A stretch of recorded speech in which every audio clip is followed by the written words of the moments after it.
안녕하세요. 대단히 반갑습니다. 그릭난 자연형TV 이종수입니다. 이번 시간은 1300번째 시간으로 러일전쟁 13이라는 글을 읽어드리겠습니다. 러일전쟁 13 전쟁의 여파 포츠머스 조약. 포츠머스 조약은 미국의 시어도우 루즈벨트가 중재했다. 이 사건 덕분에 그는 노벨 평화상을 수상했고 러시아와 일본 모두 전쟁을 계속했다간 재정이 파탄나게 생겨서 반강제적으로 전쟁을 끝내게 된다. 종전협정에 열렸던 포츠머스에선 매년 포츠머스 조약 체결일에 축제를 여는데 자기네들이 중재하여 전쟁을 멈추고 세계평화에 기여했다는 것이다. 그러나 그 평화 덕분에 한반도는 끝내 일본 식민지가 되었다. 러일전쟁이 끝나고 불과 5년 만에 조선이 일본의 식민지가 된 점을 생각해보면 이는 지극히 열강에 치우친 발상. 포츠머스 조약 협상에서 일본 측 대표였던 구무라 주타로 정권 대사는 자신들이 승리했으므로 러시아로부터 전쟁 배상금을 받아야겠다고 주장했다. 반면 러시아 측 대표였던 비데는 지금 국내 사정 때문에 전쟁을 중단하려는 것뿐이지 자신들이 패배한 것이 아니라며 한 푼도 낼 수 없다고 맞섰다. 이를 보면 우습게 보던 상대에게 참패하고 체면이 바닥까지 떨어진 러시아가 억지로 자존심을 세우려는 초라한 모습으로 보이기도 한다. 발언의 가부를 일일이 밝혀보자면 우선 리순 요새 함락으로 러시아군이 큰 타격을 입었지만 사실 일본군도 타격도 그에 못지않았다. 러시아를 공격하면서 일본군의 병력이 무려 3만 명이나 잃었기 때문이다. 개전 당시 일본군이 약보한 군대는 20만에 불과했는데 그중 1월 5푼에 가까운 전력을 상실한 것이다. 그러나 전투는 점점 확대되었고 봉천전투에서 약 7만 명의 사상자를 낸 일본군도 상당한 추례를 강요받았다. 러시아 제정군도 많은 손실을 입었고 시베리아 철도로 병력 수송 보급한다는 계획은 무산으로 돌아간 지 오래이기 때문에 유럽 전선의 병력을 수송하기엔 턱없이 무리였을 뿐더러 탁상공론에 불과하다. 더군다나 전쟁이 격화되던 시점에선 유럽 전선의 병력들의 수를 아득히 넘은 게 만주 전역 러시아군의 병력 수다. 만주에서의 전쟁은 겉으로 보면 일본군이 일방적으로 승승장구한 것으로 보이지만 압도적으로 승리를 거두었다기보단 단지 격전 끝에 러시아군이 물러서는 양상에 가까웠으며 일본군 역시 지속적으로 상당한 손실을 입고 있었다.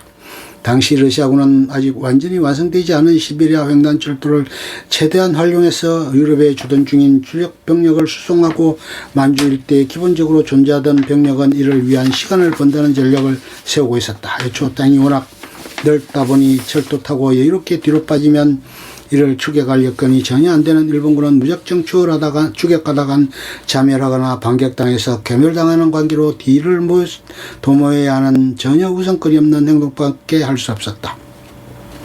애초에 러시아군의 기본 작전술이 빠르게 후퇴한 뒤에 따라오면서 힘이 빠진 적을 친다는 전략이니 대륙전을 해본 적이 없는 일본군이 그걸 따라갈 수가 없었다. 그 후 러시아군이 직결하자 일본군이 이를 공격한 봉천전투에서 결국 일본군이 러시아군을 물리치고 승리했다. 그러나 전면 수세방으로 참호를 벌이고 버티는 러시아군에 대한 포위 계획은 결국 러시아군의 신속한 퇴각으로 실패로 돌아간다.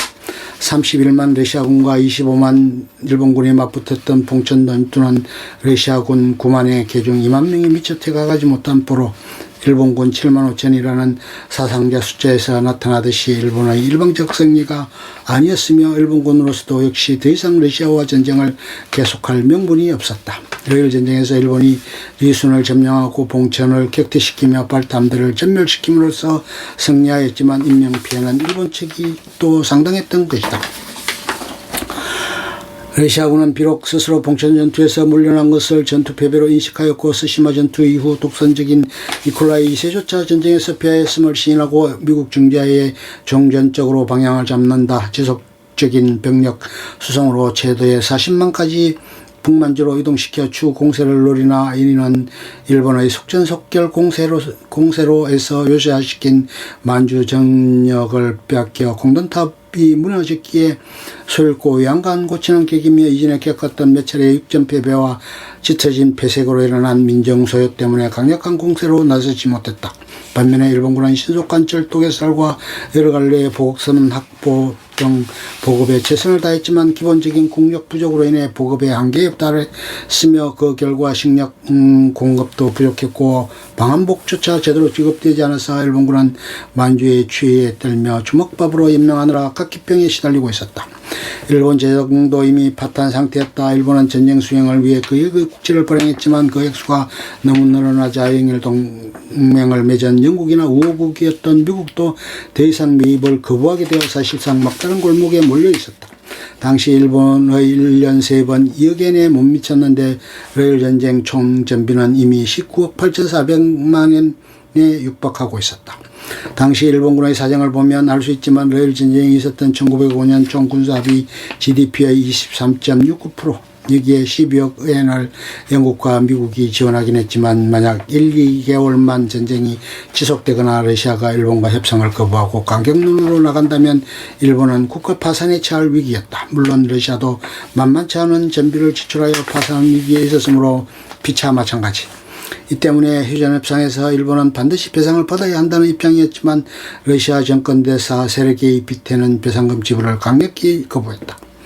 일본 정권대사 고무라는 어떤 시기로든 배상금을 받아내려 했으나 국제여론에게 돈만 밝히는 신흥열강이란 이미지를 우려한 일본 정부는 모든 상황을 재점검한 후 도저히 더 이상 전쟁을 수행할 수 있는 상황이 아니므로 배상금을 받지 못하더라도 협정을 진행하라는 훈령을 내렸다. 이에 협정은 무사히 진행되었다. 결국 일본은 최우선 목표인 한반도 영유 후 다음 목적으로 요구했던 사할린 전체 한량도 남사할린 한량으로 하얼빈 여순 동청철도 이덕건도 장춘 여순권의 권리 획득으로 바꿔 전쟁 발단의 목표에는 완전히 미치지 못하는 이권을 획득했다. 당시 러시아가 전쟁 수행 의지를 잃어버리고 휴전협정에 나선 것은 연전연패로 인한 사기 하락으로 인해 전쟁 수행 능력이 고갈되었고 여기에 일본의 상황에 대해 정확히 파악하지 못한 것도 큰 이유로 작용했으며 전략의 미흡함으로 인해 보급이나 병력의 보충에도 상당한 어려움이 있었기 때문이다. 또한 전쟁 중에 터진 피해 일률 사건도 될 수 있다. 그런데 이 피해 일률 사건 자체도 러일 전쟁 초기 전투의 패배에 상당한 이유가 되었다.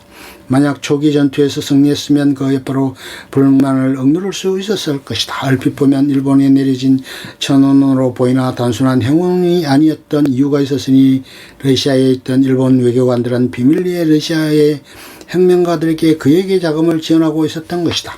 그리고 1903년 러시아에서 벌어진 유대인 학살 사건 상세히 설명하면 한 어린 소녀가 강간되어 임신당한 사건을 단지 소문으로 유대인이 저질렀다는 게 퍼지면서 유대교회 회당을 비롯하여 유대인이라는 게 드러나면 사람들이 그냥 죽였다. 그런데 그 사건이 소녀의 친척이 저지른 것으로 드러났음에도 학살은 멈추지 않았고 이 와중에 수천에서 수만으로 추정되는 유대인 및 폴란드 소수민족들이 학살 및 약탈 강간을 당했고 결국 미국으로 대거 이민을 갔고 이를 갈던 미국 및 유럽의 유대인 부호랑 폴란드인들이 일본을 지지하며 국제를 사들인 점도 있었다.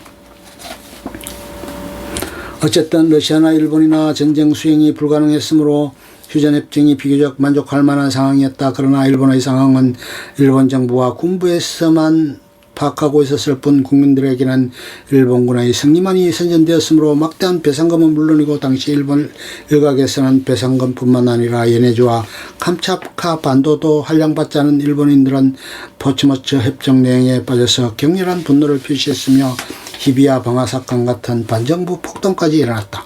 당시 일본 측 대표는 일본 정부에서는 찬사를 받았지만 국민들에게는 공공의 적으로 몰려서 경호를 붙여야 하는 지경이었다.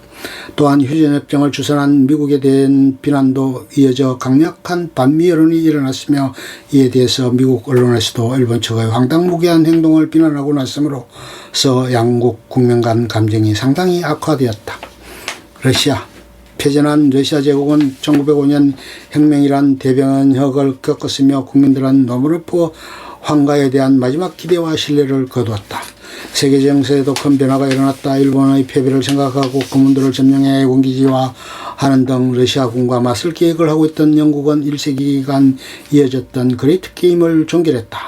이는 영러 협상으로 이어져 러불 동맹, 영불 협상과 함께 유럽 대륙에서 삼국 협상이 탄생하고 이에 대응한 삼국동맹이 상호 대립하는 구도를 형성하였다. 또한 10년 뒤 러시아 혁명의 도화선 중 하나가 되어 세계 공산화에 큰 족적을 남긴 소련 탄생의 배경도 됐다. 러시아 제국은 삼국 협상과 함께 제1차 세계대전에 참전했다가 전쟁으로 인한 경제 붕괴와 식량난을 견디지 못한 러시아인들의 분노로 붕괴되고 공산주의 국가인 소련이 들어서게 된다. 일본은 이때 열강인 러시아에 승리하면서 다른 열강들로부터 그들과 동등하다는 평가를 받게 되었고 이후 한반도에 대한 식민 지배를 인정받았다. 이길 가능성이 없다고 생각되어 한번 모험삼아 걸어본 전쟁에서 결과적으로 대승리를 거두게 됨으로써 일본은 하늘이 지켜주는 나라다. 아무리 상황이 안 좋아 보여도 정신력으로 무장하고 뛰어들면 어떻게든 된다는 근거 없는 자신감이 본격적으로 자리 잡게 되었고 이후 군국주의가 본격적으로 발화하는 배경이 되기도 했다. 이 전쟁은 또한 일본인들의 애국심을 고양시켜 일본을 하나의 국가로 결속하는 계기가 되었다. 이와 같은 사파가 매 전투마다 수백 장, 수천 장 출판되어 각 도시와 마을의 중심가에 걸려있는 모든 국민에게 일본군이 얼마나 열심히 최선을 다해 대노를 위해 목숨을 바쳐 싸우는지를 상세히 보여주었다. 수많은 음악가들이 이때 애국심을 고취하는 군가를 연주 녹음하였다. 군함행진곡, 눈의 진군, 히로세 중조 등이 가장 대표적인 예이다. 문제는 실익인데 이 전쟁에서 막대한 군비와 사상자를 냈음에도 불구하고 포츠머스 조약에는 일본군에 대한 러시아의 배상금 지불 의무가 명시되지 않아 배상금도 없고 영토를 할량받은 남사할린도 당시로서는 큰 가치가 없는 곳이었다. 일본 국민들은 일본이 전쟁에서 승리했기 때문에 당연히 배상금을 받아낼 수 있을 것이라고 기대했고 또 당연히 받아내야 한다고 믿었다. 끝. 좋으면 좋아요, 구독, 알림 설정 눌러주세요. 감사합니다.